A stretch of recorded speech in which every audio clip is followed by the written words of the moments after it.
The Tao of Self-Confidence, episode 873. Welcome to the Tao of Self-Confidence, where I share stories of amazing women who have discovered their inner journey to self-confidence. Visit our website at thetaoofselfconfidence.com. Your inner journey to self-confidence awaits. Well, hello friend. Welcome to the Tao of Self-Confidence. My name is Sheena Yap, and I hope you enjoyed today's episode. This one's a little bit different. I was actually the interviewee, as I was interviewed by Kyle, who hosts a podcast called What Kind of Asian Are You? So I hope you enjoy today's interview and you get some nuggets out of it. And next week we'll have a brand new episode of another amazing woman's journey to self-confidence. So enjoy today's episode.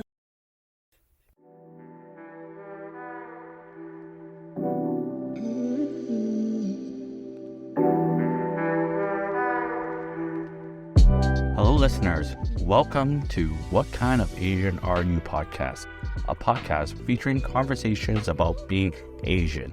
I am your host, Kyle. Conversations about being Asian is so important, especially if you want content that you can relate to, that you could use to get inspired and be motivated. And we are here for that exact reason. If you want to support us in our journey to provide these stories for those that want it, just like us, follow us on social media. Our Instagram is at What Kind of Asian Pod. You could share us to your friends and family, introduce them to a few of your favorite episodes, get them to become a fan. Leave us ratings on Spotify, Apple Podcasts, anywhere you can leave a review. In addition to that, if you want to support us financially, buy me a coffee. The link is in bio. Today's episode features Sheena Yap, a keynote speaker, entrepreneur, podcaster, writer, and all-around amazing human being. Our conversation was about her story, her experiences being an Asian woman growing up in Canada, how she became who she is today, helping others be their best authentic self with lots of confidence. And we talked about her book that's coming out or is out already now. You should all go and buy it, support your Asian storytellers. It was a great conversation. Hope you enjoy it. Now to the episode.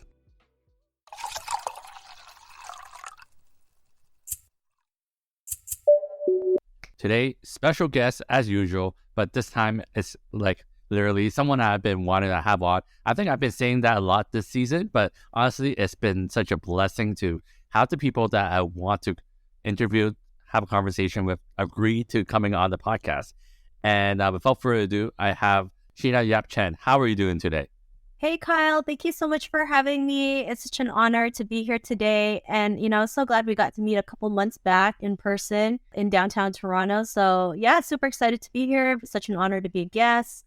And a little bit about me. So, I have a podcast called The Tao of Self-Confidence, where I interview Asian women about their journey to self-confidence. And that was really important for me just because growing up in Toronto, I never saw anybody that looked like me on TV or any form of media. So, I never want our current and future generations to feel what I felt, not feeling good enough because I didn't look a certain way. And so I started the podcast as a support system for Asian women who had confidence issues like me, and also creating better representation. We're still seen by our negative stereotypes. We're not advancing in leadership roles. Asian women are still seen as sex objects. So I really want to create better representation for that. So in February of 2021, we launched one of our books called Asian Women Who Boss Up, where we highlight the stories of 18 Asian women who are able to forge their own path, overcome obstacles, and thrive. And I have my upcoming book coming out next month for Asian Heritage Month, which is the same name as the podcast, The Tao of Self-Confidence. And it's really about talking about the things that our Asian parents don't tell us to talk about, the things we go through, especially as Asian women, the traumas, the Asian community, we go through a lot of trauma, right? And sometimes we're not even aware of the traumas that we have, carrying the traumas not only of ourselves, but our parents, our grandparents, because intergenerational trauma is very common, but not talked about. So it's really just, talking about, different forms of trauma, the model minority myth, the things Asian women go through, and how we can heal through that and move past through it. Talking about things like self-love, different ways to build confidence. And, there's a lot of leadership books out there, but nobody really talks about, the reason why we can't move forward, right? And it's important to learn to heal through our traumas and not let it take over us. Because most of the time, especially Asian women, we're just told, to live one way of life, never really make any noise, are always in the background. We have to show up a certain way. We have to take care of everybody else and forget to take care of the most important person, which is ourselves. And so this is really an important topic. And especially now that everything everywhere all at once has been, just breaking barriers, making history, being a voice for Hollywood. We still need representation in all other parts of the industry. And so this is why this book is so important. Not only does it talk about confidence, but really helping women become the leader that they're meant to be. Because it's like, you can be a leader, but if you're not healing through the things that you're going through, you're not going to be the best leader. It's kind of like if you want to learn karate, you're not going to throw the best kick if you feel like you're not good enough, right? I can teach you the techniques, but mentally, if you feel like you're not good enough, you're not going to throw the best kick. And so it's the same thing. We really got to, weed out those things that's holding us back so we can show up as our authentic and best self. That's amazing. And it's honestly such a big difference when, talking to a podcast professional, because you were able to just so clearly tell the audience who you are, what you're gonna about, and, makes my life easier as a host and just editing this, because you can just speak the whole episode and I'm not to really, put in any more else, because sometimes with like non-podcast people, they might be very like, I don't know what to say, or you already have it. And we definitely have to dig into like your experience with all that and more. But you mentioned like your kind of what you do and all that stuff, but I want to really dig into how you got to where you are. So all my guests, I kind of want to hear a little bit about how was it growing up for them, wherever they grew up and all that fun stuff. So can you just go through kind of your background, and most importantly, what kind of Asian are you? That's a great question. I mean, so of course, I moved here to Toronto from the Philippines in 1989. So I was 7 years old. My parents decided to move here so we can have a better life. And really, everything really stemmed from my upbringing, mentioning earlier that I never saw anybody that looked like me on TV. So it was really hard for me to embrace my own culture. Like the first Asian show I ever saw on TV was All American Girl with Margaret Cho. That only lasted one season. And then, 25 years later, then we had The Joy Luck Club, which is one of my all-time favorite movies. But then after that, there was nothing, right? And I went back to the Philippines when I was 13 because my grandfather was sick. So we lived there for 3 years. And then living under two Asian cultures is also, different because there's different standards, right? Especially in Asia, everyone wants to have fair skin because that's the definition of beauty. If you have darker skin, you're considered ugly. And it's still prevalent until now. You go to different Asian countries, not just the Philippines. You go to Vietnam, you go to Thailand, you go to Korea. There's always big billboards of whitening creams, whitening products. And people don't realize that it's not only the Asian community who uses it, but, people in underrepresented groups, people of color. People don't realize that whitening product, multi-billion-dollar industry. So growing up in two different Asian cultures was different, of course, right? I have family, relatives that tell you have to act a certain way. And then there's another culture where it's also kind of similar, but different at the same time. But when my grandfather passed away, we moved back to Canada and we've been here since. And so, just being an Asian woman, working in a regular job too, sometimes they look at you and they think you're quiet because of the negative stereotypes. And sometimes too, unfortunately, it's the women who bring us down sometimes. And I know a lot of people are afraid to say that, but, I'm not afraid to say it because this is the reason why we don't want to advance as fast, right? We have to learn to work together versus working against each other because men are always working together on stuff. And that's how they move forward. That's how they're able to excel and create the things that they want. And so if women did the same thing, just imagine how much we could do. And it wasn't, and I always realized that working a job wasn't for me. I mean, I worked at my job for 12 years, but sometimes I would just, like sit in my cubicle and think to myself, is this really all for me? Like I work till I'm 60 and I retire. Like I just couldn't see myself doing that. And sometimes I would drive to work, and when I got there, I'd be like, how did I get here? Like I knew how to get there, but it's like it's just kind of like clockwork, and you're just like, you don't realize like this is your routine every single day, right? And you're like, what am I doing with my life? And so it wasn't really until my aunt's sudden death where I realized life was so short, right? She was in her late 50s, but she was able to do a lot of things in her 50s that most 20-year-olds would love to do. And of course, at that age, you have relatives that'll tell you, why are you doing that? You're too old. You got to take care of yourself. And so it made me realize, like, what is the type of life that I want to live, right? I don't want to leave behind here thinking, I regretted doing all the things that I wanted to do. So that was basically, I guess, the starting point. I mean, nothing happened overnight, of course, especially if you've been comfortable in one situation. It takes a while to, change your environment. And so it wasn't actually until I realized, my mortgage was up for my condo, and I said, instead of renewing it, I'm just going to sell it. I basically sold my condo, quit my job, and just started my path. And I had no clue what I was going to do, to be honest. My parents weren't happy either. They were like, what are you doing? But it really stemmed from there. And there was a lot of mishaps, a lot of failures, a lot of self-doubt, a lot of like feeling not worthy.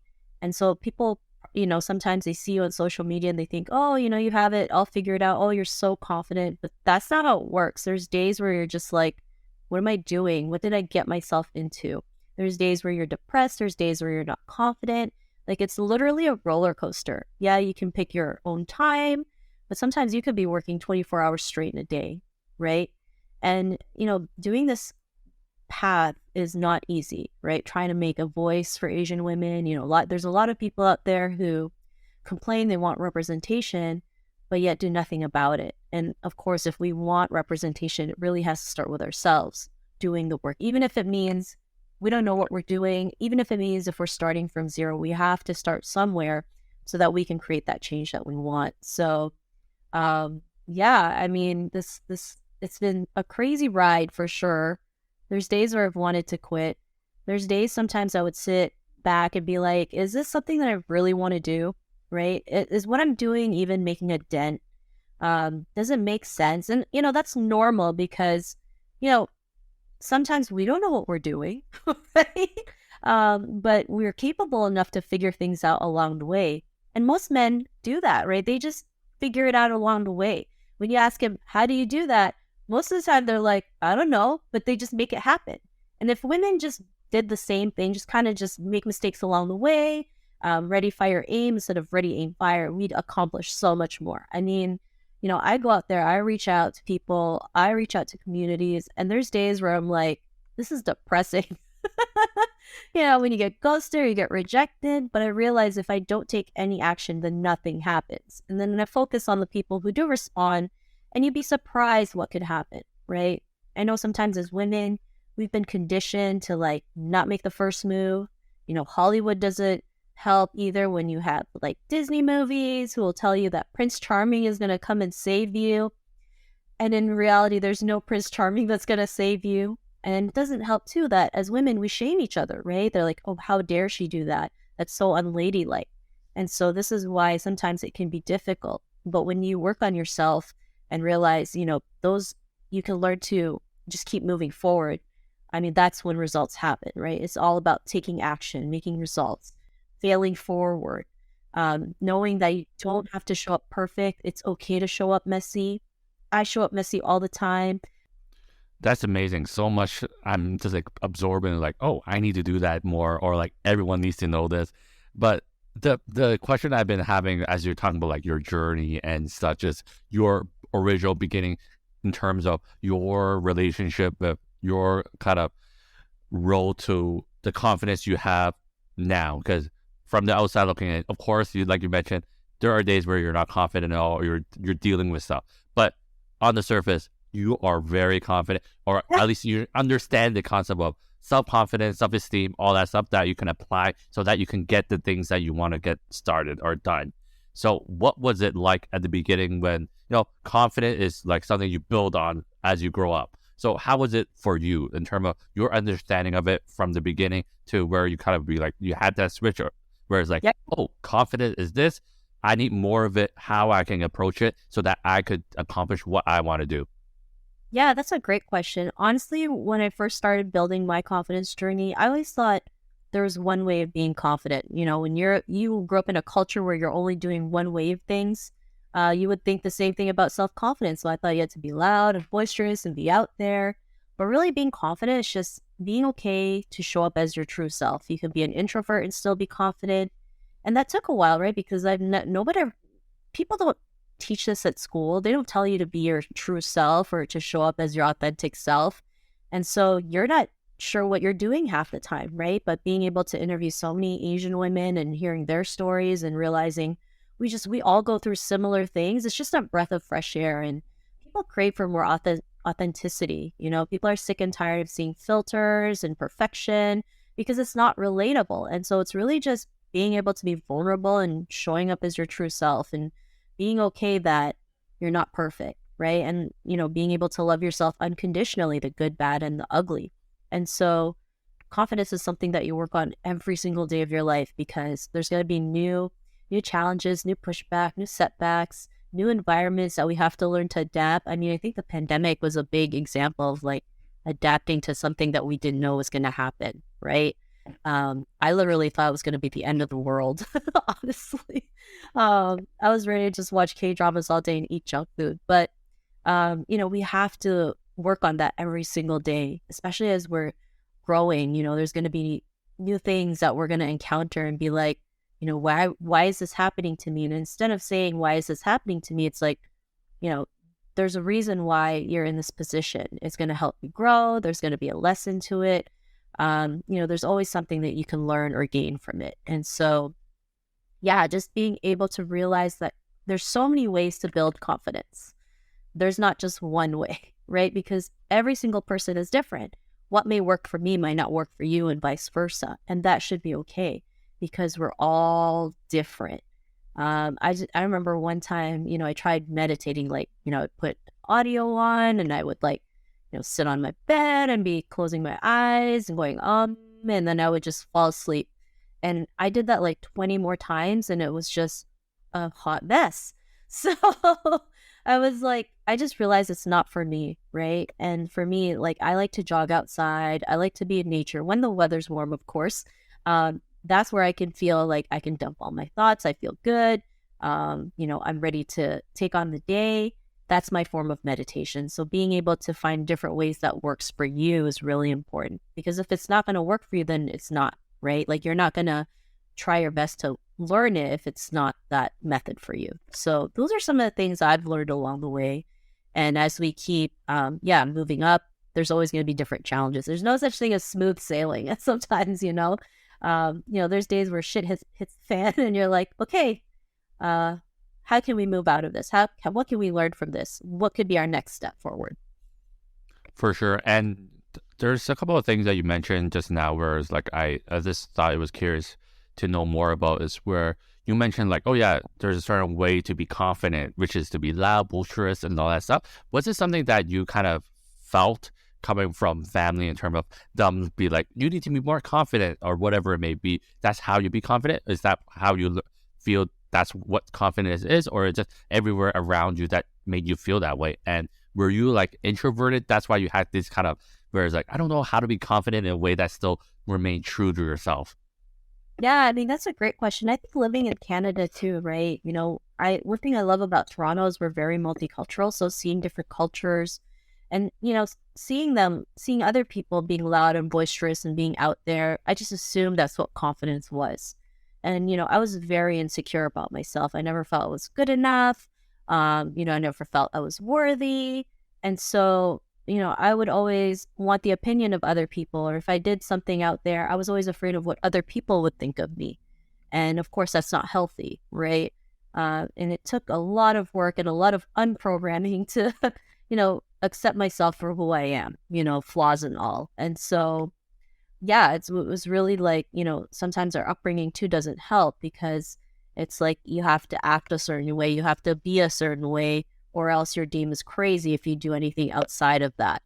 And it's hard because it's like you're trapped in your own self, your own body, not being able to show up as your true and authentic self. Yeah, and when you mention like, oh, you're introverted and like this the confidence piece of like feeling insecure and all that stuff, I kind of relate to that where I'm thinking back to myself in terms of my kind of relationship with my own confidence is where at least in my family where it's like in terms of them teaching me like how to be confident or confidence as a whole, it's always the concept of like, well, just do it. Just fake it, even if you need to. That kind of mindset have to I feel like for myself to undo because you don't have to fake it sometimes because if you do, then you're not being your true self and this doesn't reflect well at the end of the day. So Yeah. talking about like the concept of faking to make it, that's always the one like main thing people is like, if you need to be confident, just fake it to make it. What do you think of this concept as a whole? And do you think it really works for everyone? Because I feel like it seems like it could, but I think there's other things connected to make them feel like, oh, it works for them. Yeah, I mean, everyone has different answers when it comes to faking it till you make it. And of course, if it works for you, great. If it doesn't, then don't do it. For me, I like to say that if you were confident in one area of your life, you're able to transfer that confidence into another area of your life, right? You look back at everything that you were the most confident in, and you take that feeling and you transfer it to whatever it is you need to do, right? Whether it's starting a new business, starting a new practice, even, I don't know, asking a guy out, whatever it is, you transfer that confidence, right? Because if you're able to accomplish something in that area, then you should be able to accomplish it in the other area just by transferring it, right? That's how I see it. And so, sometimes when I'm feeling doubt or not feeling good enough, or I feel like, is this possible? I just look back at the things I've been able to do and kind of transfer that confidence and just go out there. And yeah, sometimes it's easier said than done, but this is why you have to work on yourself every single day, right? Because it's like, you're working on your confidence muscle so that, when things arise, you have the tools and resources to overcome it quicker than normal. Wow.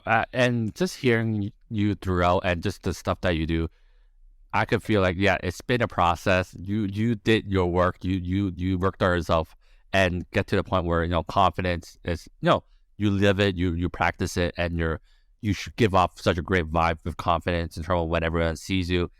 And I think that's great. And it's just something, it seems like you worked on it as you were growing up. And then to the point where, like you were saying, like earlier, you quit your job, you sold your condo, and then your next steps. And it seems like it's related to the whole concept of be confident, helping others. So how did that kind of transition? Because you mentioned like you did a job, just, whatever, I assume it's corporate or whatever it may be for X amount of years. You were fine with that. You could just be confident and all that stuff and still do those things and whatever. But it seems like you transitioned to doing what you're doing now. So can you just talk about that transition? Yeah, I mean, like I mentioned, it stemmed from my aunt's death, right? She passed away, so sudden, and it just made me realize, the quality of life. What is that quality of life that I want to live, right? Do I want to keep working for someone else, or do I want to go out there and do my own thing? And of course, there's nothing wrong if you have a job that you love. That's great, right? Because not everyone wants to be an entrepreneur. Some people just want to work at that. That's okay. But I know there's a lot of people out there who hate their jobs too, right? And want something more out of their life. And so, yeah, I mean, from there, I just, started thinking like, what can I do? What's the next step? Sometimes and then, if you ask the right questions, the right answers appear to you. So, that's what happened. I just realized, my mortgage was coming up. Instead of renewing, I was going to sell it. And I realized like I had enough money to quit my job and kind of just figure things out along the way. I always did my best to figure things out, right? Was it always easy? No. Especially when you're out there on your own and you're like, when's the next paycheck coming, right? You don't know because you've been so used to having a paycheck every 2 weeks, every month, every so often. But, instead of fearing uncertainty, I started embracing it because for the longest time I feared it because, especially when you're Asian, you're like, well, what's going to happen? Well, how can you do that? Well, where are you going to get money? Right. And so I realized like I just had to embrace uncertainty and just be in the moment, create, the things that I want to create, go out there and just live life. And eventually, it comes to you. Right. And of course, it's not like you manifest and things appear. You still got to go out there and take action. Right. But, you're more willing to do it because you know where you're heading. You see the bigger picture. So you're willing to take take actions that make you feel uncomfortable, that get you scared, that gives you butterflies in your stomach. I mean, I've done that so many times in my life. And I realized that, once I embrace my fears, I know that's where the magic happens on the other side. So upon this kind of, selling your condo, quitting your job, so did it right away you were like, oh, I'm going to be a writer. I'm going to do this kind of consulting, like how to boss up and all that stuff. So what was like the steps towards that? Because right now you are doing so many things. You're like a writer, you're a speaker, you do your podcasting thing, you do a lot of content related matters. That's incredible based on just hearing your story from the beginning where, you had a normal job and then suddenly major life event happened. So then you decided to drop everything and just approach something different. Because I assume what you did in your work previously has nothing really to do with what you do today. No, definitely not. And for so long, I delayed my own success because I always thought I could figure things out myself. So for like the first 5 years when I started my podcast, I didn't know what to do with it. Honestly, I just knew that I had a platform, but I didn't know how to monetize it, how to put myself out there, how to utilize it to get speaking engagements. And it wasn't until I realized that I needed to ask for help. And especially in our culture, it's deemed as shameful or a handout or weakness if we ask for help. But being able to ask for help is what really fast track my confidence in what I'm able to do today, right? Because I'm not the only one who's doing everything. I have help. I outsource different things. I'm part of a community. And so that has really just, helped me 10x it because I'm not the only one who's doing it. Being able to learn different marketing tactics or, bouncing off ideas from someone or, just being able to have a different relationships or hire people for different things. That's what's really helped me because now I realize I don't have to do everything myself, right? And I shouldn't have to because we try to do everything ourselves, we're going to get burnt out and we will not want to do it. Yeah, and you're talking about like you have your community, you're building a community, you're part of many communities that help one another. That's such a big contrast to what you said at the beginning with your work experience where you couldn't find that community or like people, especially women in your space, didn't really want to help each other because, with Asians, we had this kind of scarcity mindset where it's either me or you. It can't be all of us. And I think that's such a horrible thing to have. And unfortunately, that's just how it was for so long. And it's only, I think, recently we were really trying our hardest to, as a community, be like, we can't do that. We need to help one another. We're our family. We're friends. We work to build together so that we're all going to get to the mountaintop. So with your experience with like everything that you have experienced, what would you say is your kind of perspective on the mentality of like, oh, I have to one up the other person or like, I can't really help them kind of way until right now where it's like, oh, community, that's important. We need to help each other. Yeah. I mean, of course, my mentality has changed. It's not just about me, it's about the bigger picture. And if you're trying to, change the narrative, especially of our community, we have to be okay to ask for help. We have to be okay to reach out, learn to network, learn to say, hey, I'm doing this. I would love you to, I would love your support if you could buy a book, make a donation, refer a client. Like, don't be afraid to ask because you'd be surprised who says yes. Of course, you're going to get ghosted and rejected, but that's part of life, like it's really part of life. But if you don't ask, the answer is always no. So, have the courage to just ask, right? I mean, if you asked 100 people, hey, can you buy my book? And like half of them said yes. I mean, that's pretty good, is it not?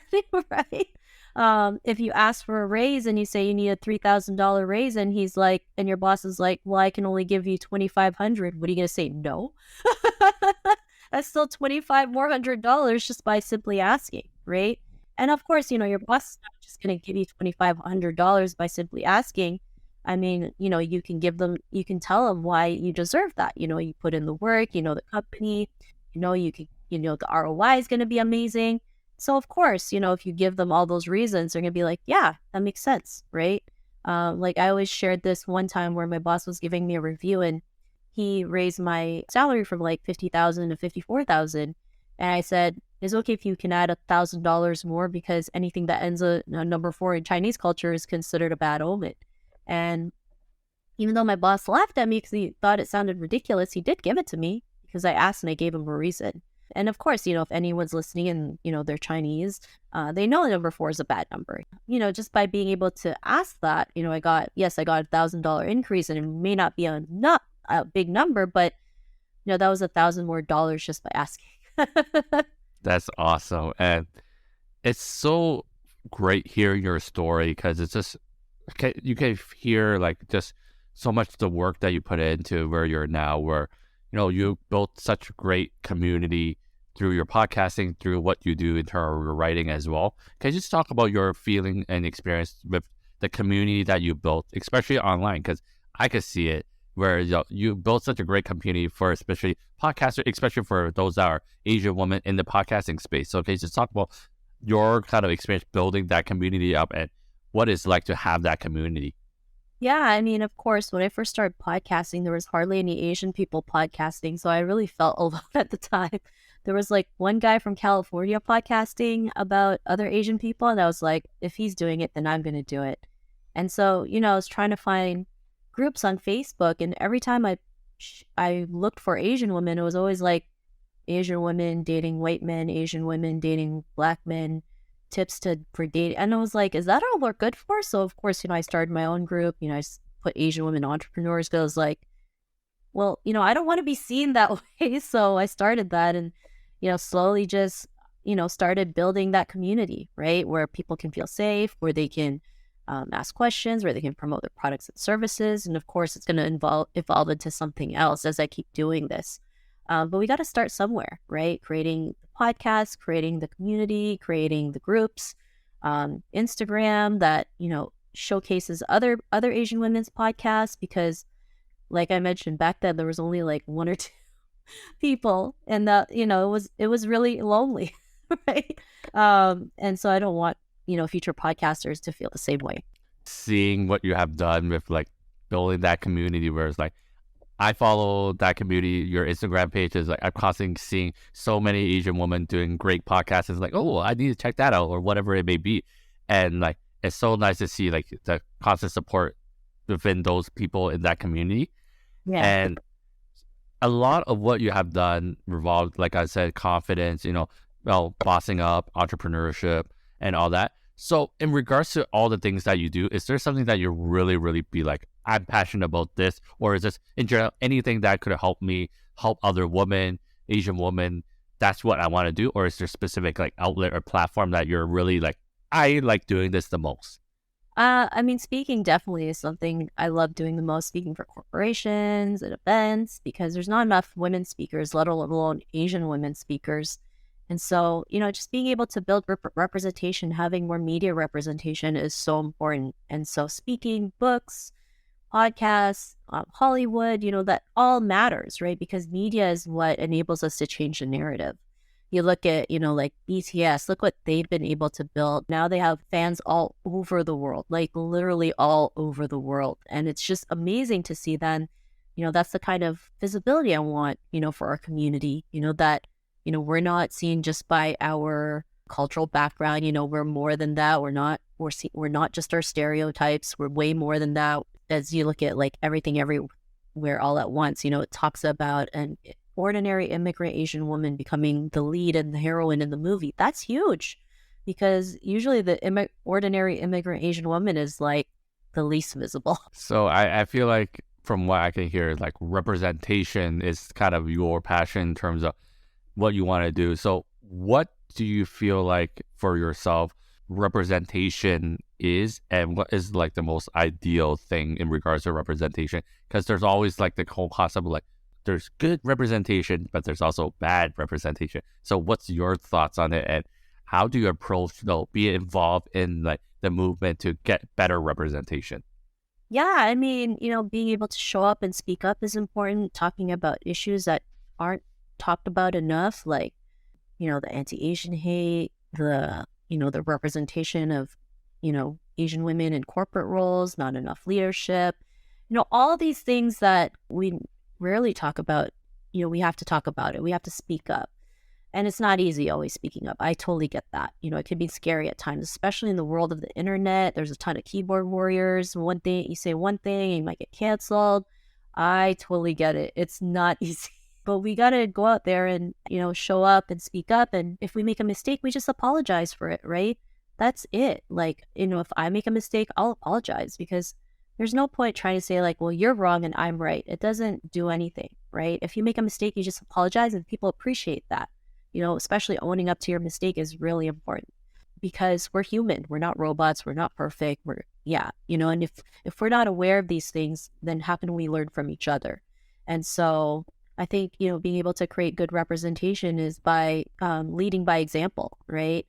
And, it's not always easy, especially when it comes to promoting yourself. Like, if it were up to me, I would just like watch Netflix all day, really. But, I get a lot of women asking me like, how do you know if it's too much? I'm like, I don't know. I just go out there and promote myself. I just go out there and put myself out there, because for the longest time we've been so invisible. And if people don't like us, they're not going to like us, because we're not going to be able to please everybody. Do you ever hear guys asking when enough is enough? Of course not. And especially when we live in the world of social media. Back then they said you would need at least 7 times before a person will start buying your product. Well, now with TikTok and Instagram and all these other social media outlets, it's going to be like at least 20 something times before someone buys your products. So that's why I say, I don't know, just keep going out there and sharing it, right? Like, who cares? You're providing something that can help a person change your life for the better. And so instead of overthinking it, just put it out there, and just let it go. Just let it go. And like I said, I know it's easier said than done, because there's still times where I'm like, well, should I post it? Shouldn't I post it? Should I share it? Shouldn't I share it? But I just do it, because I know it's not just about me. It's showing, other women, especially Asian women, that, it's okay to promote yourself. It's okay to share your products and services. And then, the more you keep sharing it, the more confident you'll feel. Especially when, someone's like, well, I saw your post, I just bought your book or bought your coaching program. I mean, how good would that you feel, getting money just by being able to promote yourself? So, yeah. Definitely. And I think for me, you can just keep going at it. Like you mentioned, if it's too much, they will let you know. Yeah. At the end of the day. And if it's really too much, you can adjust. But if you don't feel like it's too much, you keep going at it, someone will appreciate it. Yeah.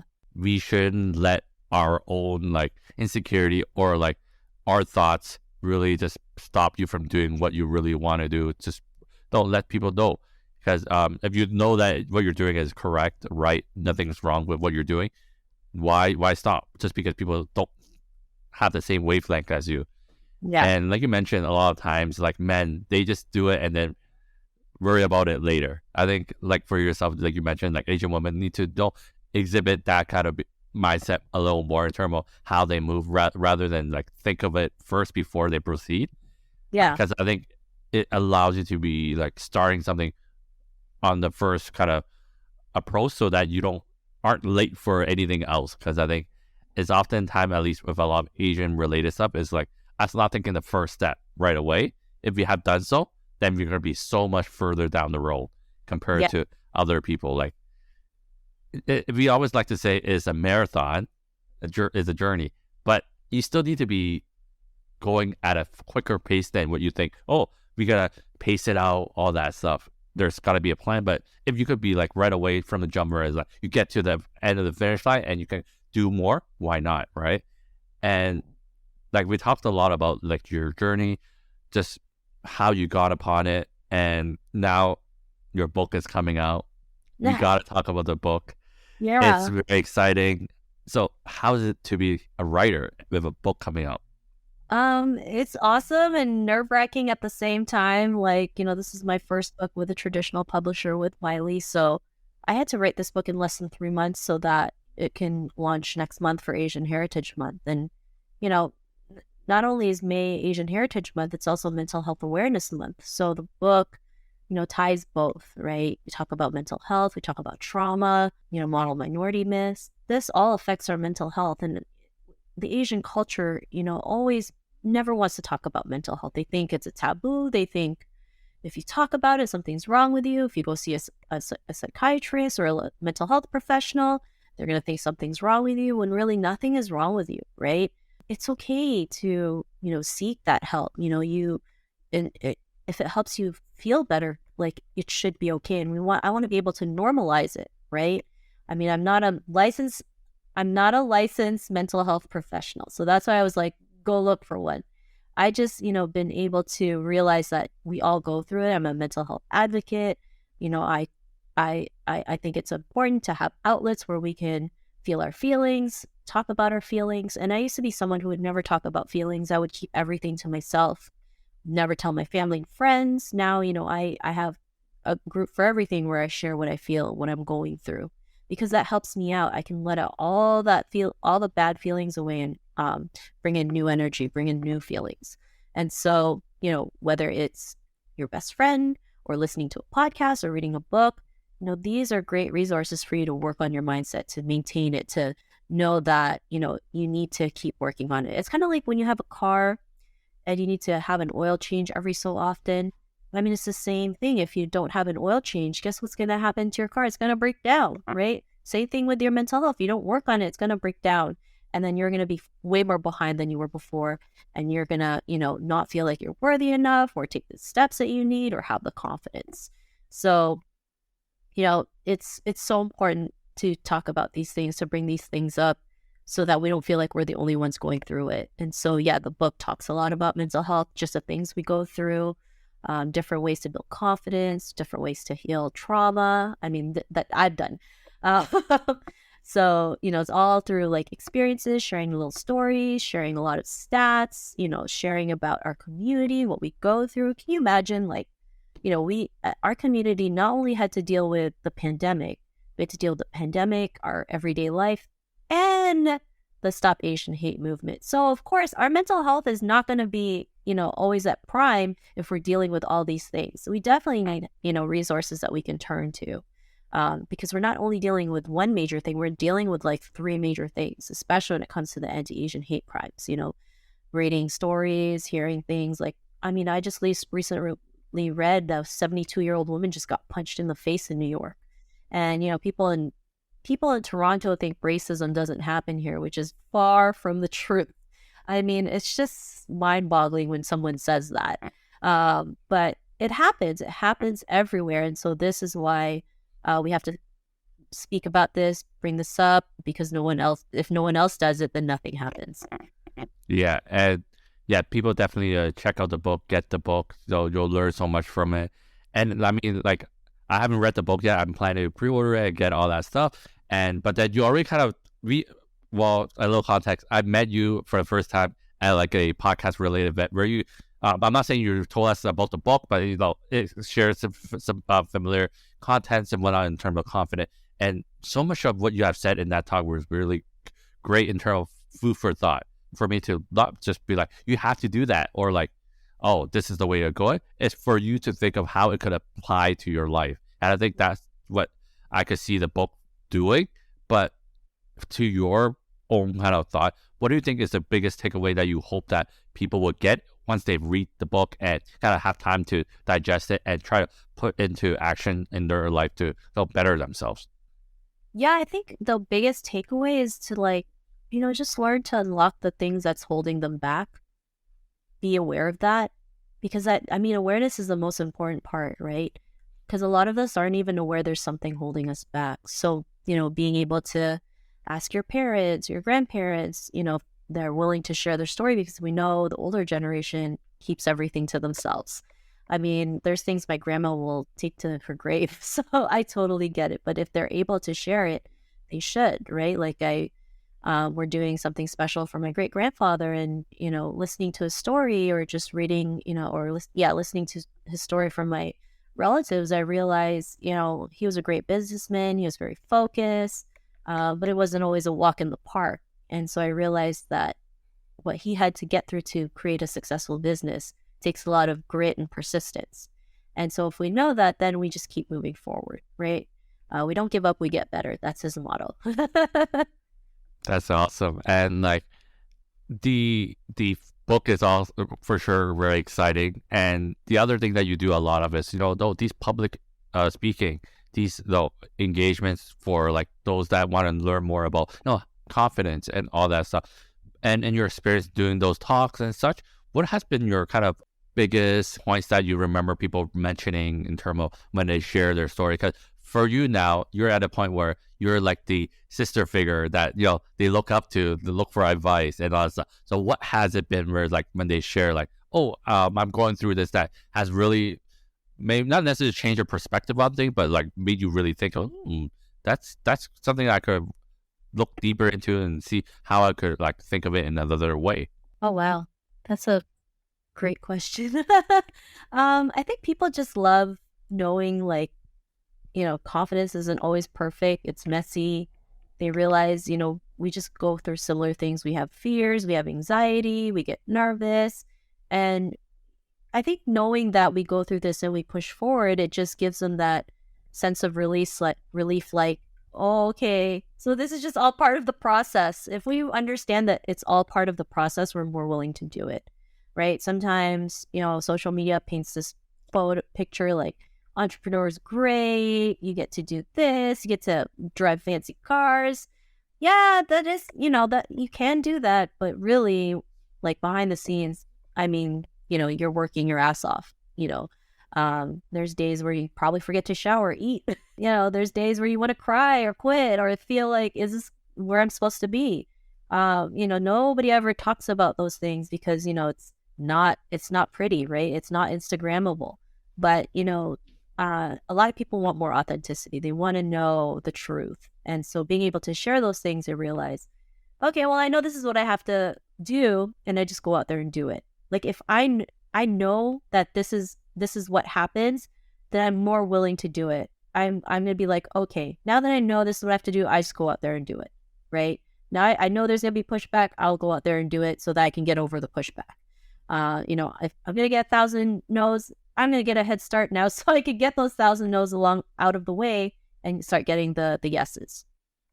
So yeah, so important and so enlightening. Like hearing like your stories where like, I need to practice more of what you're saying that we need to do, because I think we all know what we need to do. It's just putting in the effort to practice it. Because not saying that what you're saying is not important or like it's not groundbreaking, but it's like we have it all along. It's just that we haven't looked deeper and be like, I never practiced this, because I think it's not like you have proprietary like technologies that make you more confident. You're telling us stuff that we should already know that we can apply. It's just we kind of blocked it off because of whatever trauma or whatever way we were taught. So that undoing. And talking about like trauma and undoing and stuff, you mentioned like growing up, you weren't exactly the most confident. You're introverted, so you're insecure and stuff. So I'm just curious in terms of how your family kind of see you now, because I'm sure like your kind of progression from when you were a kid to when you're an adult to now, where there's so many different stages of you where confidence might be a certain level, but now I feel like you're at all the way to the top pretty much because you're an expert on it. You're living it and all that stuff. So what do they find? Are they noticing like a huge difference, or is like it's a gradual thing for them? Yeah. I mean, it took a while, of course, right? And like, my parents have always been supportive. They brought us to Canada for a reason. I mean, they wanted better opportunities, but in their mind, better opportunities was just working on a job. And I knew like that just wasn't for me. And so, I'm in a country where, we really can go out there and make something for ourselves. And so I just went ahead and did it. And even though they didn't understand it, they supported me. And like when they found out I'm going to be writing a book, they were just like, they were so happy. right? Even my sisters, they were like, I didn't think you would make it this far. I was like, I didn't either. Honestly. And then, even my dad's like, you have a book published? I mean, and it must be good, right? If they published it. Like, yeah, I guess so. Like, I mean, it's not always easy to get, a traditional publisher to work with you as an author, let alone an Asian person. So, this is why this book is so important. It's not just about me, it's about our whole community. It's about beyond our community as well, right? One of the things that, I always got rejected for was that I was told my story always catered to a specific audience. And I never understood that. It's like, what makes me specific? Because I have smaller eyes, I don't have blue eyes, I don't have blonde hair. Like, what does that mean, right? And we should be sharing our specific stories because that's how we can create new perspectives, new solutions. People can learn about our culture and they can learn different ways to maybe build confidence or heal their traumas because even though we're all different, we all still go through similar things. Yeah, and about like the whole being too niche or too specific, I think that's just BS because at the end of the day, if you can't relate to it and appreciate it, then it's something on you rather than the person that's telling the story. Like, you for sure should be able to like kind of understand it. It's not relatable to you, but you could just accept it and like learn from it still because we're all on our own path and we're all trying to do our best. And like these kind of Asian story per se, you as a white person or whatever you may be, you could still enjoy it and appreciate it. You can't be like with the whole review from one person about everywhere. Oh, I always get the movie name wrong, but people watching the movie are like, and then that one reviewer says it's too Asian or whatever it may be, like, or for Turning Red, it's like I can't relate to it. It's like, well, it's okay not to relate, but you can't deny that is good and it's worth watching, right? And we talked a lot about what you have done, what you're doing. I know the biggest thing on your mind right now is just the book getting a release, all that stuff. Yeah. I'm sure you want to break after this, after the release, but looking ahead, what are you trying to accomplish? What you're trying to do? What you want to get more out of in terms of your kind of progression to being a writer, being in this space, helping other Asian women, that kind of stuff. Yeah, I mean, creating a community where Asian women can feel safe, being able to help them with their own skills, whether it's networking or having more confidence, really create better representation in the media and not just media, actually in all industries, right? Being able to see like more Asian women just step up, speak up, and be able to do the things that they want to do. And, when we're able to help our own community, it'll just spread like wildfire, right? That we can start, inspiring other cultures and work together, right? Because I know there's a lot of hate going on, but that's not the answer. Like, we really have to learn to work together, especially living in Toronto. There's so many different cultures, different backgrounds. We should be able to work together instead of, fighting each other. Yeah, for sure. And before we wrap up this conversation, I just want to thank you so much again for agreeing to come on and share your story. And especially when it's a time where you're so busy getting everything sorted, you still gave me time. And it was just so quick. We're like, oh, you want to come on? It's like, yeah, let's set up a time, and we got it done. It was just such a great conversation. So fun talking to you. And I learned so much from you. But there is one question that I've been thinking about asking you. It's really like a silly one, but it's something I've noticed, and it's regarding to your choice of clothing in terms of the color scheme I see constantly on your social media, where it's red. Yeah. Like I feel like since I've been following you, any picture I see you, it's always where some sort of your outfit has red in it. Can you just talk a little bit about that? Because I'm sure there might be a story behind it, or it's just intentional, like, branding or whatever it may be. Yeah, I mean, I've learned to minimalize a lot of things in my life, and that also includes the number of colors I wear in my clothing. And, red's my color. For me, red signifies confidence and courage. And so when there's days when I'm not confident, I put on something red and kind of just seize the day. Even if I'm fumbling, even if I'm like, not even pronouncing words properly, at least I'm confident enough to go out there and take action. And also red is a, happy color in Chinese culture, right? We wear it for celebrating birthdays. It's also a sign of abundance. We get, the ampao, the lucky red envelope. And so not only it's honoring myself, it's still honoring the good parts of my culture. And that's why I wear red. And Yeah, it's it's like easier. every time I see a picture, it's like, oh, it's always red. It's not like it's bad or anything. It's just it's very like recognizable, or like it has become like where it could be your branding already. Whereas like anytime I think of red and see someone wearing red, I think of you as well in a sense. Yeah. Or like even when I didn't see the face of the post and I see red, oh, it could be Sheena. And I look at the profile picture, oh, it is Sheena. Yeah, so that's basically that. That's awesome. And again, thank you so much for coming on. It was so much fun. Before we end this episode, please let our audience know where they can find you, how they can find you, all that stuff, all the links and all that stuff, and how to get your book and such, because they need to get the book. Yeah, for sure. So, of course, they can look at my websites, sheenayapchan.com or thetaoofselfconfidence.com. They can connect with me there. They can also, hit up all my social media, Sheena Yap Chan. They can pre-order the book on Amazon, Barnes and Nobles, and Indigo, which is really cool. And yeah, if you forget anything, you can always Google my name, Sheena Yap Chan, because I'm the only Sheena Yap Chan on the internet. Great SEO, so it works. But yeah, again, thank you so much, and nothing but the best for you. And I look forward to seeing you now do more, do what you want to do, which is to help other Asian women. Because I think from what I can see right now, you're already doing that so well, and I can't wait for you to keep going, because there's always Asian women that you can help, or just build a community with that. You guys all work together to be great and help the world out. Because I think, as everyone likes to say, woman is the future, woman is everything. So, if you can uplift them, it'll make the better world at the end of the day. And on that note, thank you so much for listening, everyone.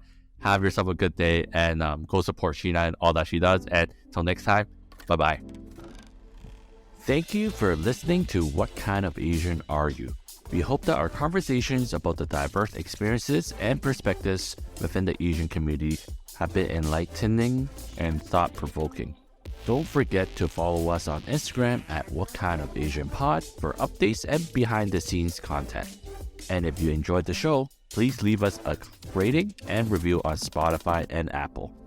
It really helps us reach more listeners who could benefit from these important conversations. If you're feeling generous and want to support the show, you can buy us a coffee through the link in our bio. Every little bit helps us continue to bring you new episodes each and every week. Most importantly, we hope you'll tune in next week for another insightful conversations about being Asian. Until then, take care. You can now purchase The Tao of Self-Confidence, a guide to moving beyond trauma and awakening the leader within on Amazon, Barnes & Nobles, Walmart, Indigo, and other major book retailers. Get your copy today.